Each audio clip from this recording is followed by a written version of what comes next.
Hi everybody, my name is Hannah and this is Pepper and Pine, and today I want to share with you the resources that we use for our Ancient Greece main lesson block. I'm going to review the materials that we use and let you know what we liked, what we didn't like, what we got to, and what we didn't finish.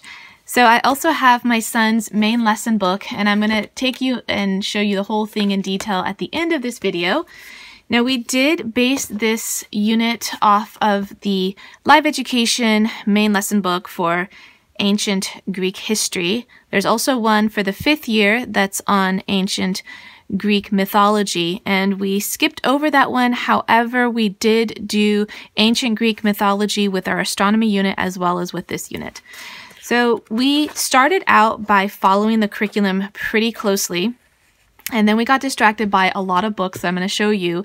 And then we came back to the curriculum, and in all honesty, I wish I had stuck to the curriculum way more closely, and all of the additional resources, I wish we had used them a little bit less. The curriculum is really well designed, and I like all of the different lessons that were incorporated rather than just going through, say, one of these books where you're just reading it from cover to cover and you're getting a specific kind of lesson, versus the curriculum that really is able to go into other areas of Greek history that I didn't find in any of the other books. There was poetry, there was geometry, there was art and theater, as well as history and a little bit of mythology. So the curriculum was really well designed, and I really regret not sticking more closely to it. I'm going to go back to the curriculum in a little bit, but before we dive into the things that we used, I actually want to quickly show you the things that we didn't use. Some things we attempted to use and they didn't work out, and some things I just did not schedule at all just because we had a lot of other resources. The Life of Alexander the Great, I had this as assigned reading for my son, but the text was way too dense, way too advanced, and just not something my son could relate to. It was really laborious to get through, and very early on I realized that this was just not going to work out at all. This might have worked out better if I was reading it aloud to him, but because we had so many other resources and other things that I was reading aloud to him, I just didn't have the time to do this. This was kind of a short unit. I didn't want to spend too much time on it because we had other history units that we wanted to get to for this year, and so we just we put this aside. After I realized that this wasn't working for him, then we just put it aside. The Greek Way, I think originally I had wanted to add a little bit of this book into our unit, and we just didn't have time for it, so we did not get to it at all. And Greek Myths, this was a hand-me-down book that we got from another family, and because we had other resources on Greek mythology, I didn't get to this one at all.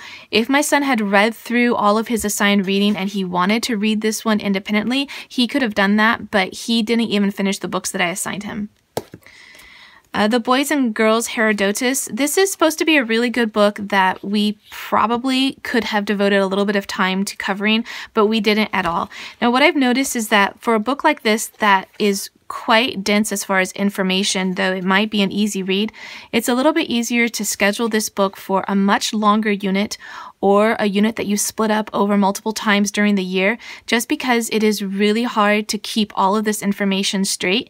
A timeline would have been really helpful to keep all of these dates and historical figures in relation to each other. It could have been a little bit easier to do that with a timeline, but we didn't do a timeline, and I also knew from the previous time that we did our Ancient Greece main lesson block that covering the complete history is just way too much. We end up forgetting, and we can't place certain events. So this time around, I took a different approach, and it was successful, but there still were some hurdles that we had to overcome in doing that. So we did not get to this book.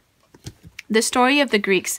This is a book that we used the last time we did our Ancient Greece main lesson block, and we liked it, but we had a lot of problems with it.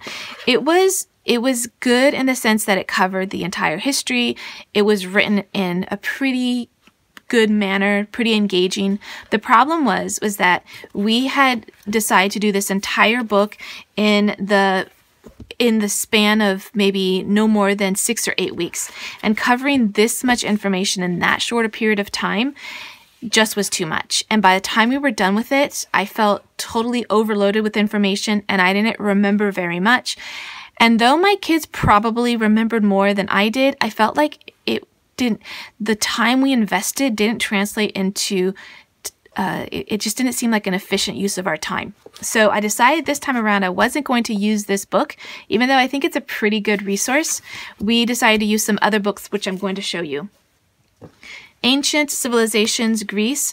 We didn't use this book, although I think this is a really great, easy resource in that it's not overwhelming. It covers a bunch of different things from, the art, the map making, mythology. And so I think this is a fantastic resource that if you had to pick and choose between all of the things that I'm going to show you, this is probably actually a pretty good one. But we didn't use it. I think the only thing that I had referred to the last time we did this unit was the map that's in here somewhere. But I think the rest of it's really good because it doesn't have too much information. And it has these beautiful illustrations that make great content for doing your own drawings if you wanted to do that for a main lesson book. The other book that we picked up recently from the library bookstore is called The Heroes. This is an antique book, and it goes through the mythology of ancient Greece. And we didn't do this one this time around simply because we had other resources for Greek mythology. But in our previous unit for our astronomy unit, we did go through the 12 labors of Hercules, and we did use this book as a resource. The last book is the Eyewitness book for ancient Greece. We used this the last time we did our ancient Greek main lesson block. We didn't use it this time around because I have been filtering out the eyewitness books, the DK eyewitness books, for a couple of reasons. They're still great resources, but the reason why they're not working so well with us is that there isn't something that connects the whole book together. So you could, which is actually a good thing and a bad thing. It's a bad thing because as you're reading through it, you just don't get a story, you don't get a good sense of what the culture was like. But on the flip side, because each 2-page spread has a bit of information that is separate from the rest of the book, like you don't need to read the previous section to understand this section.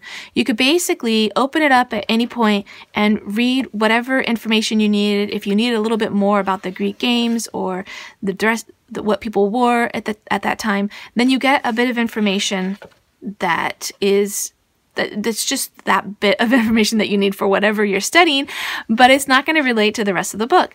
The problem that I found with this is that the information that you would get in one of these 2-page spreads was too shallow for additional information. If I really needed to dive into a particular area of study, this book didn't give me enough. It gave me just a really general sense of these different topic areas. So it does go through a broad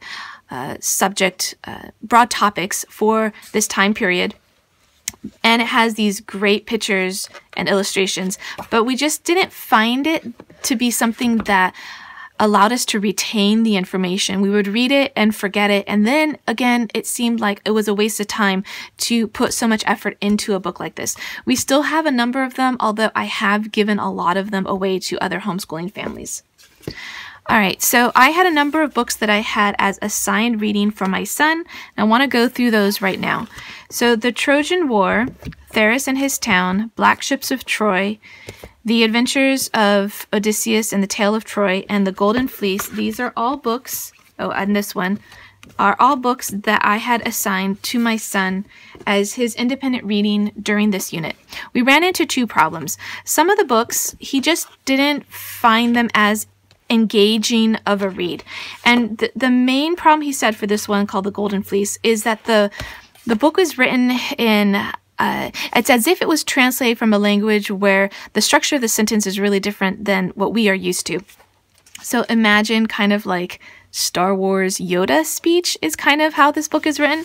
So wearied were the heroes now, rather than saying the heroes were weary now.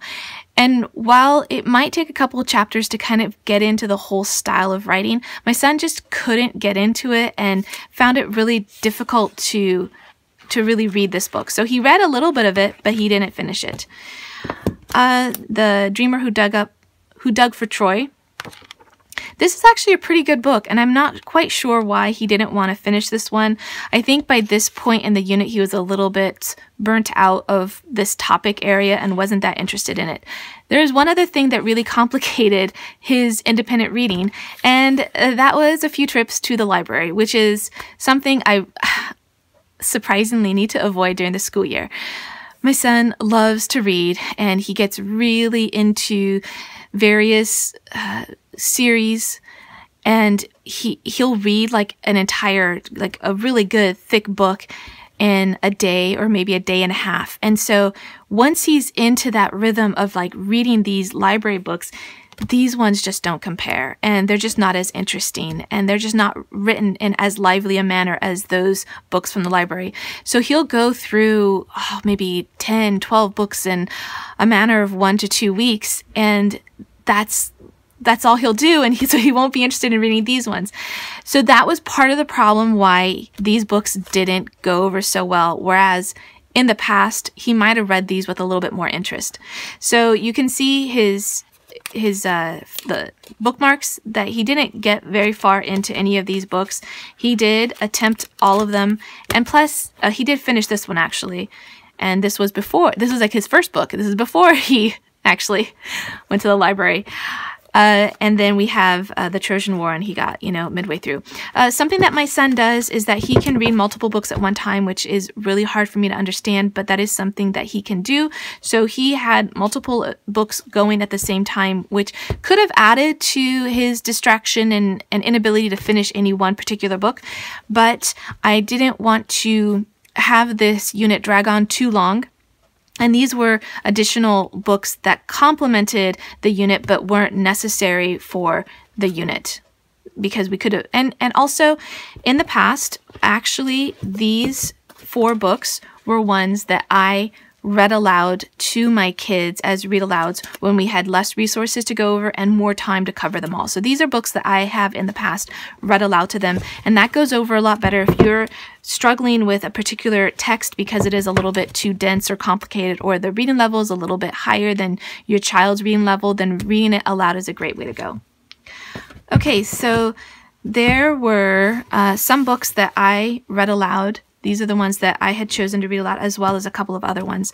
Famous Men of Greece. What we decided to do is, instead of just reading this cover to cover, I actually just chose 5 different chapters and we read those. And that was brilliant. That worked so much better.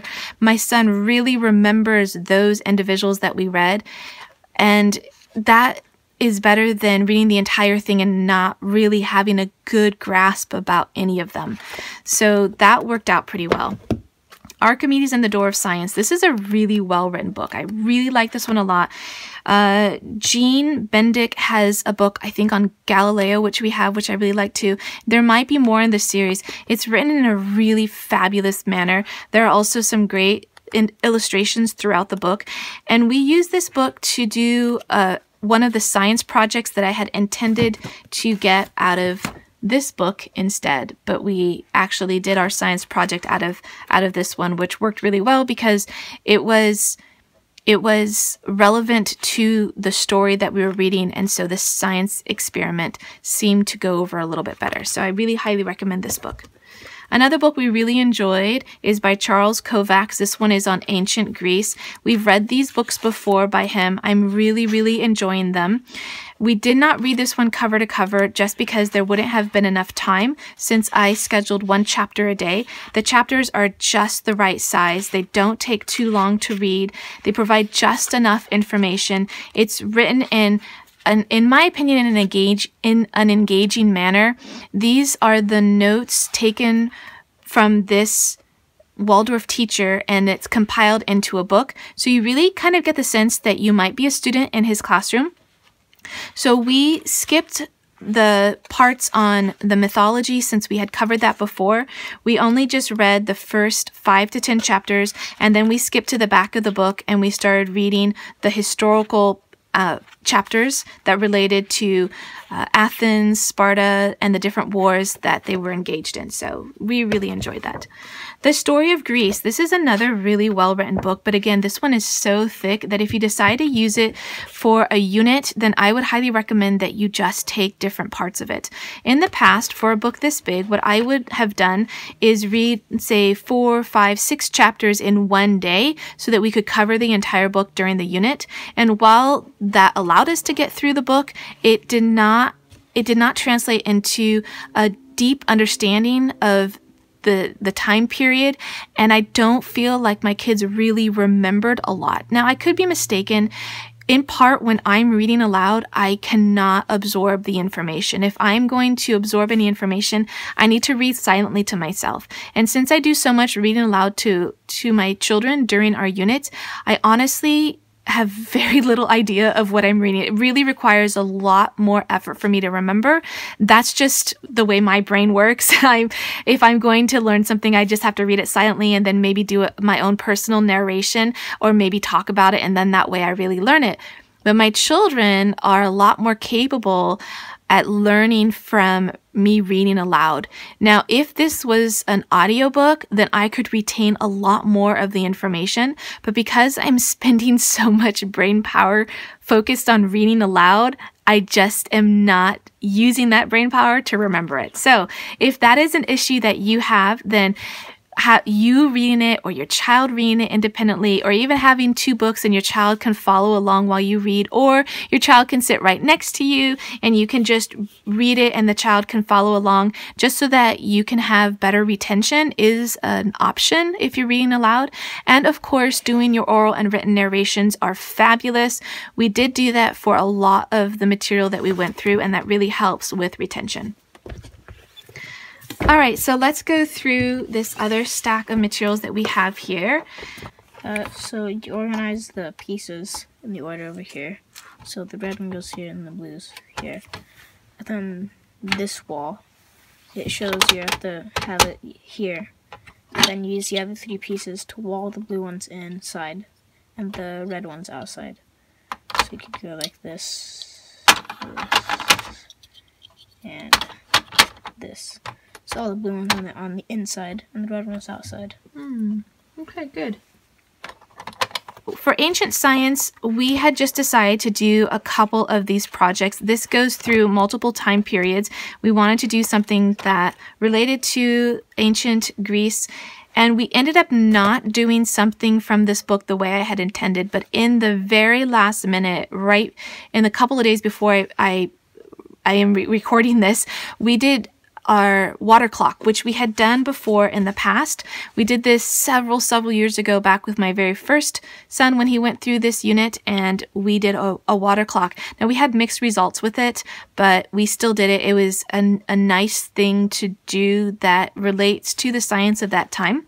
There are a ton more projects in here, and what's nice about these projects is that they don't require too many additional materials. So a lot of times you can find most of the things around your house, and that makes it so much easier to do these. So it also makes it really affordable too, rather than buying a particular kit on any particular science project or art project that you would have to purchase separately, which could get pricey. Another fantastic activities resource book is the books by Lori Carlson. And this one is called Classical Kids, and this is great for ancient Greece and ancient Rome. And so we will be using this again for our ancient Rome unit, which is coming up. Now, we have already done a number of projects out of this book, and you can find the ones that we did in our ancient Rome playlist, which is linked down in the description box below, as well as at the end of this video. Now, the one thing that we did the last time we did this unit was some string art, and I went ahead and I put the string art that we made. Actually, this is the one that we made this time. But the ones that the templates is what I'm actually saying. I had cut out a number of templates using my Silhouette Cameo, and we didn't use all of them the last time we did this unit. And so I went ahead and I put a number of them in here in this little envelope. I just taped an envelope in the back of the book. That way, the next time we went to do this unit, we had these templates already available for us. And so that's something that I prepped like years before that actually came in handy now. And so this one's really easy to use. I also have a video on how to make these, and you don't need to have a Silhouette Cameo, a digital die cutting machine, in order to do this. You can just poke holes or just use thread and needle to do this. And then we used embroidery floss. And then here's an alternative to the design as well. So that is something that we did in the past, and we will definitely do again in the future. This is a great resource book. Again, a lot of the things that you need in order to do these projects are things that you can find around the house. It's really nicely laid out. Even though the images are just black and white, they're simple. You don't need color images for all of these, or color photography, or just step by step. It's a very simple, really easy to use book. And what's great too is that you get a little bit of information about the project in context with whatever historical period you're studying, or it's well written that way. All right, so the next book I want to show you is the Greek myths book that we actually use. We had several resources and we ended up using this one. We've used it before, and so we just did this one again. We could have used another one just to kind of compare and see which one we like better, but since we've used them some before and it has these great illustrations, we went ahead and we started reading it again. However, this time we only did about half the book, which is fine. I didn't intend to get through all of these resources with this particular unit. If we do revisit this unit in a smaller way next year, then we could continue the information that we didn't cover this time around. A book that was new for this unit is called Cooking in World Cultures, Food and Cooking in Ancient Greece, and we really like this book. We like this book in part because it comes with a bunch of recipes that we actually made, and then also what's great is that it actually goes through food and culture food and cooking. So food and cooking in that different time period, which actually includes a lot of the culture. So it goes through, how the food was prepared, what kind of food they ate, what the rich people ate, what the poor people ate. And then the best part is that it gives you all of these recipes that you can do. So we went ahead and we did this. We did this as a complete meal. So we did almost all of the recipes in the book. And then we've come back and done the ones that we really like, because there's some recipes that are going to become family favorites. So this is a book that I would highly recommend. There are a couple of books here that we actually didn't get to, although I think they'd be super great for this unit, as well as any ancient civilization units. This one is called The Story of Clocks and Calendars. And we started to read this, but my kids just didn't seem interested. Now, I really like this resource, so if I wanted to do this again in the future, I would either do this at a time when they weren't fully distracted by other more exciting literature, or I would read it ahead of time and present it more like a story. My kids have become really critical of stories or just picture books that are written a little bit more textbook-like, and they tune out very quickly. And so for me, since I still think this is a great resource, this just would require me to read it ahead of time and present it in a more lively manner. About Time, this is another book that would work for any history unit starting from ancient civilizations through the Middle Ages and maybe even modern time. No, probably just through the Renaissance maybe. This is another book that I started and didn't get very far in before the kids just didn't seem quite as interested in it, so we only read a few pages of this one. Ox, House, and Stick, the History of Our Alphabet. This is a fabulous book that I kept trying to incorporate into our unit, and to be honest, we only just read this minutes before I recorded this video, and my kids were fully engaged in this book, but my son actually pointed out that we could probably do this with our ancient Rome unit, since it goes through early Greek, classical Greek, and Roman times. So we only read about maybe 20 pages of this book, and we'll save this and we'll bring this back in for our ancient Rome unit. Odysseus and the Giants. This was a really simple old picture book that we picked up from the library bookstore for like $1.25. And this turned out to be a fabulous resource. Now, it's great to introduce or to have picture books in your unit study if you're going to have multiple grades for a couple of reasons. My children right now are 7 and 11, and so my 7-year-old daughter isn't really going to be engaged in a book like this. But a picture book is fabulous for her, but it's also great for my 11-year-old because he's going to be having this book as one of his read-alouds, or rather his independent reading. And to kind of have a preview in a picture book like this gives context for when he finally gets to a book that's of higher caliber as far as like the content and the way that it's written. So I really like these kinds of picture books. It brings like these huge stories down to a really simple manner, very engaging, really a joy to read. And of course it has these great illustrations. So I really, really like this book. I thought it was really well written. It's a lot older. I hope that it's still something that can be sourced just because we really liked it. So, you know, don't forget the picture books. They are a great addition to any unit.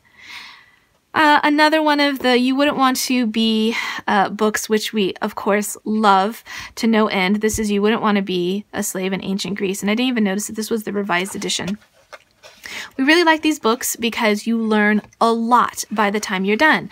It's one of those picture books that is written in a really engaging manner. It's not textbook-like some of these other picture books that are a little bit more informative, and they're still great resources, but just this one, you can really tell that the kids are totally engaged in it. And that's something that is of high priority to me, especially if I'm going to spend a lot of time reading aloud. I really want to make the best use of my time. And this is one of those books that you really get a lot for your time. The illustrations might be a turnoff if you're thinking this is going to be silly, this isn't going to be as serious, they're not going to learn as much. But the illustrations really kind of go with the more whimsical way that the story is written. And also, this is more of like the content part, but all of the captions and the illustrations are more of like the story part. And I really like books that have both like a story, a more silly way to, or not even a silly way, sometimes it's just a story, but in this particular book, it's a little bit more of a silly explanation of the content.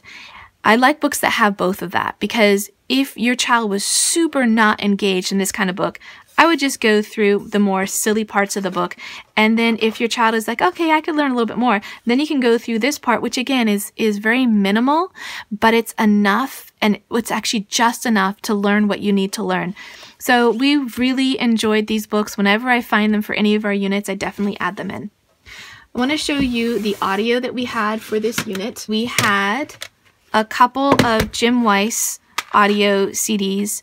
We have Heroes in Mythology, Theseus, Prometheus, and Odin. So this goes through a couple of different historical periods.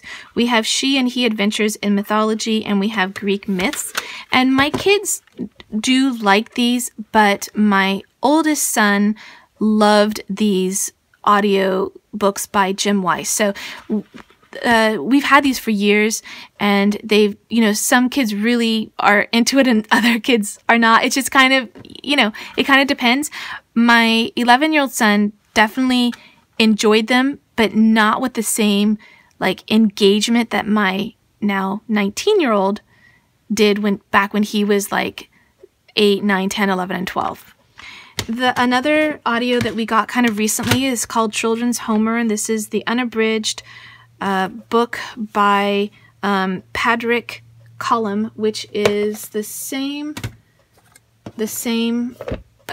author as The Adventures of Odysseus and the Tales of Troy. My kids did enjoy this. We listened to this entirely when we were on a road trip last year, but my kids weren't as engaged in listening to it this time. And again, it's because of the library and because they had ended up picking up a bunch of audiobooks that of course were way more engaging than this historical book.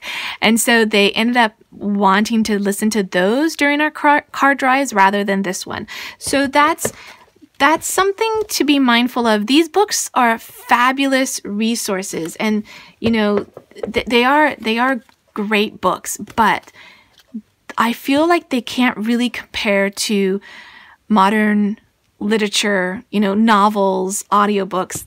They're just, in my experience, they're just not going to compare. So I just have to remember that when we are fully engaged in a historical unit that's going to involve historical fiction and historical audiobooks, I just have to remember that we need to put off our library visits to a time when my son can have, and my daughter too, can have more independent reading time, because I really wanted to get through some of these and we didn't. but we will actually. We're going to be listening to that audiobook on another road trip. I want to quickly show you some of the activities that we did earlier on in this unit, since this unit came after our astronomy unit, and we did some of these during our astronomy unit. We also carried that over into this unit since the constellations deal a lot with the Greek and Roman mythology, and so having these games just kind of tied both those units together and also brought in a really fun element to this unit. We didn't do the Professor Noggins game quite as much since that was a little bit more scientific astronomy rather than constellation and mythology. But we did do these ones, and I reviewed them in more detail with our astronomy unit, so that video is linked down in the description box below in case you want more about these different games. They were all fabulous. We really liked them. I think the one that won out for this unit was the Constellation memory game, which was pretty challenging to play. We really liked it. The game pieces are nice and sturdy, and they're really nicely designed. And so we really like that game a lot. And this is, when it comes to playing memory, it's one of those games that is great for multiple ages because I find that the kids are really good at this game. Or maybe I've just gotten really bad at it. But this is a great game for multiple age groups. I want to show you the projects that we did for this particular unit. We did a couple of hands-on projects as well as some science experiments. This first one that I want to show you is by Art and History. This is the drinking vessel. It comes with the paint, and actually it comes with a design that we didn't follow. We ended up following something that was in our main lesson book. So this is a really great company. They have really great products that incorporate art and history together. I highly recommend you looking into this because they have different kits for different historical periods, and we've done this before with our ancient Egypt unit. We had some tile painting that we did, and so I was really happy to find one for this unit that I think would work well for multiple ancient historical time periods, but especially for our ancient Greece unit. So we enjoyed making that. Of course, there's a video on that. There are videos on all of the projects that we did, and that entire playlist is linked down below as well as at the end of this video so that you can see some of the hands-on projects that we did. This was how we made our water clock. We just reuse something that we could poke a hole in. So this is just like some coconut water container. And then we just needed another vessel in order for the water to come up. We used a timer and we marked off the different levels of water. We had mixed success with it. I find these to be really difficult to be successful with for a number of reasons, but we still went ahead and did it, and it was fun. It was nice. The next project I want to show you is this model of the Parthenon and the theater at the Acropolis. And this is from this book here. It's called Ancient Greek Monuments to Make by Stephen Savage. And you can see that there aren't many pages left because the majority of the book is actually these different pieces that you would need to cut out and assemble. And then it also comes with some information on the structures that you're making and directions on how to make them.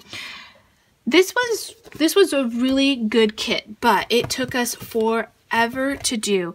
It was really laborious, and you can see there are so many things to cut out, and we used an X-Acto knife to do this. My son did the entire thing, and there's actually a structure inside. It's a little hard to tell. There's a structure inside as well. So this, just cutting out all of these different little sections, it took so long. Some of these larger ones were a little bit easier to do. So doing a project like this actually, I feel, gives a little bit more context to the size of these different structures. So that for me definitely made it worthwhile. It's almost time for me to show you my son's main lesson book, but I want to say that there were two books that I did not show in the how we put together this unit that we ended up referring to. The first one is String, Straight Edge, and Shadow. We've used this one before for our geometry units. This one was really great. It gave us some more information on Pythagoras, which we did touch upon in our main lesson block. We also have a couple of picture books on Pythagoras that I had intended to incorporate into it, and then we ended up not. And so I wanted to point this one out. We really, really enjoyed this book. And the other one is The Librarian Who Measured the Earth. This is the story of Eratosthenes. Eratosthenes. Sorry, that name's a little bit hard to pronounce. And he was also an ancient Greek scientist and geometer and geographer. And so we had done this one before during our math unit, but I brought it back out because it was really relevant to this particular unit and some of the science and math that I wanted to incorporate into our unit. So there are, actually I want to point out this image here. This is what we used as inspiration for this pot rather than the image that was in the directions. And then we went through a lot of these lessons, even though we sort of did them out of order, because as we got involved in some of these lessons, if there was something that I needed to pre-read and prepare and I didn't have time for, then I would go back and do some of the books that we just could read out of and discuss. And so I kind of went back and forth between the two.